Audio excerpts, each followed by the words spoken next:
Hi everyone, Flaming Footy here and welcome back to a new video on the channel. And today guys, here we are to do my AFL 2023 3-game match reviews. And in today's video I'm going to be reviewing the first 3 games of round 16.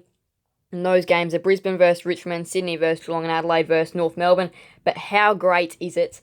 Three-game match reviews again. With the bye rounds are done. We're back to 9 games a week. How great is that? So Richmond got embarrassed on Thursday night at the Gabba. Brisbane 2014, 134 smashed Brisbane 7-11, 53 in the end. They won by 81 did Brisbane. They gave Richmond a real embarrassment at their home deck. The Gabba, obviously, Brisbane. And look, things for Richmond, their year now is gone dark, I reckon. Their year's gone for all money, I reckon, now. I don't think they're making finals. They'd have to probably win every game from here if they wanted to make finals. Or just about every game, and they do have some tough teams still coming up as well. So yeah, Richmond, that's not great for them at all, and they had to be at least somewhat competitive if they were gonna try and make finals. And next week's game versus Sydney now becomes even bigger than what it was, and that's going to be a huge game on Thursday night, by the way, Richmond and Sydney. But this game though, 4 goals won in the first term, and then in the second term 5 goals to 0. It was 9-7 to 1-7 at half-time, and the game was over at half-time, by the way, as well. In the third quarter, 6 more goals to 3, and then the final term 5-3. So it was a pretty comfortable beating there for Brisbane. 81 points. You don't do that against a very good side, which Richmond are. They're a decent side, and this is Andrew McCoulter's first really poor loss as well. 127 fancy for Neil, 121 for Danaher, 116 for McCluggage, 111 for Coleman, 106 for Vlosten, 103 for Hopper. Goals behinds, 5 goals for Joe, 3 for McCarthy, 2 for Bailey, Cameron, Hipwood, Neil, Hopper. Disposals, 34 for McCluggage and Neil, 27 for Ashcroft, 24 for Bolter. Marks, 10 for Coleman, Danaher, Broad, 9 for Ross. Tackles now, 6 for Hopper, Taranto and Nick Vlosten. Hit-outs, 32 for Nankervis, 29 for McInerney, 8 for Fort, and Ryan, 1 for Danaher. Team stats now is a smashing in the inside 50 count, 68-38 in favour of the Brisbane Lions. Now we go to clearances, 46-22, 22-5 centre clearances in favour of Brisbane. That's just a huge number. And even though they were without Dustin Martin, but that's not an excuse because they had Hopper, they had Taranto, they still had some really good players in there. And losing that number by a fair bit is not going to cut it. Brisbane won both contested and uncontested possessions. They won marks inside 50, 21-13. They led for the whole game. It was a really good performance here from Brisbane. This win on Thursday night does put them right back into that premiership frame. They've been not so great in the past couple of weeks, but this is a real good win for them. Now to Friday night at the SCG. It was a grand final rematch, and it was crazy for sure. It's a draw.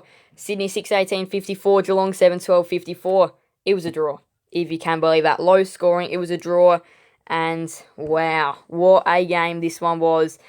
Sydney should have won the game, if I'm being absolutely honest. Sydney should have definitely won the game.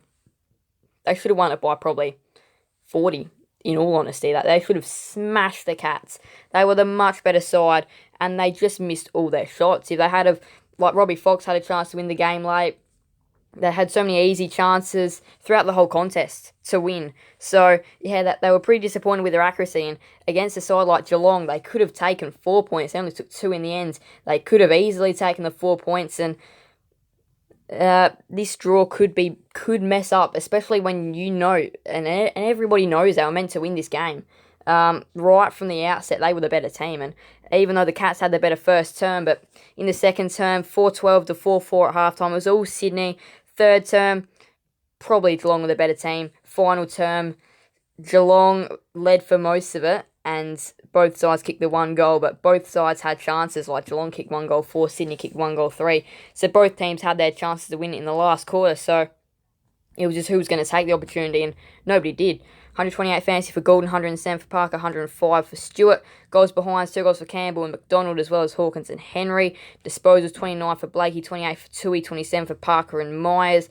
Marks, 8 for Parker, 7 for Campbell, McDonald, Colajasny, Smith. Tackles 11 for Atkins, 9 for Goulden, 7 for Blitzarves. Hitouts 27 for Hickey, 25 for Stanley, 6 for McLean and Blitzarves, 4 for Hawkins. Team stats now where it was locked at 50-50 inside 50s, but it did feel like Sydney probably did go inside 50 more, or at least in those really big domination patches they did. 5-8 centre clearance in favour of Geelong. Geelong won contested footy, Sydney won uncontested footy by a whole heap. They took more marks, 92-73, and Geelong's defence at times just looked a bit off. They give up 13 marks inside 50 again. They gave up 20 in this game to only 11 of their own. So pretty disappointing stuff there from Geelong. Their defence did look off at times. Probably one of the reasons why Sydney should have gone on to win the game. Sydney led for a little over half the game, 72-55 tackles. It was a grand final rematch to remember, I guess. It was a draw, a big one in the context of both these two seasons. It could be the thing which helps them or the thing which hinders them. But in the end, though, a draw. Friday night SCG Grand Final rematch number 2 for the year, and it's a draw after both sides did have their chances to win the game. What a cracking game of footy it was, though. Now to today's earlier game. There was 2 games in the Saturday afternoon time slot. But this one is Adelaide versus North Melbourne. It was Adelaide 21-12, 138 that smashed North Melbourne 11-6, 72. Adelaide big winners here by 66 points. Big percentage boosting win. And look, this is a win which they needed to get. And it took them a little while to get off and running. But once they got off and running, they were off and away. First quarter was a good game.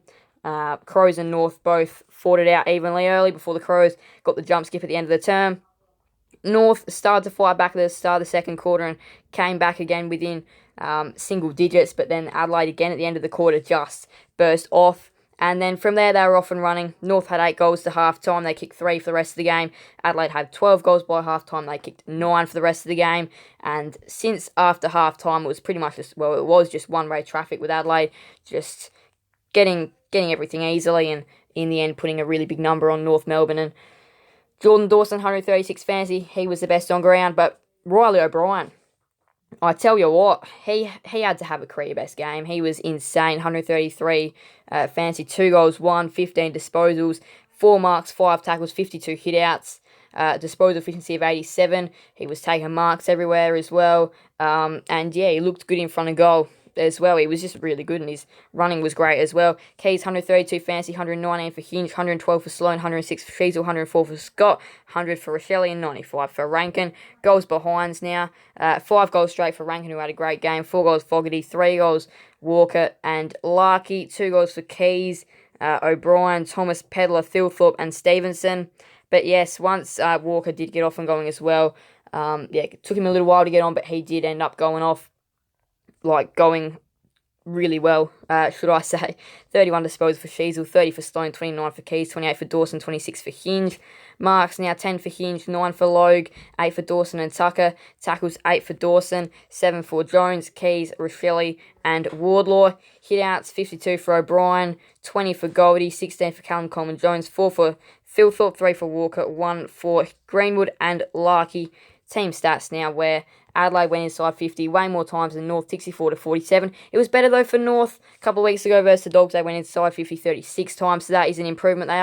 They're building North. They're going to get a win later on in the year, or at least you'd hope so, because I mean their footy's been okay. They did drop off after halftime this game. This was probably one of their worst performances in a little while though.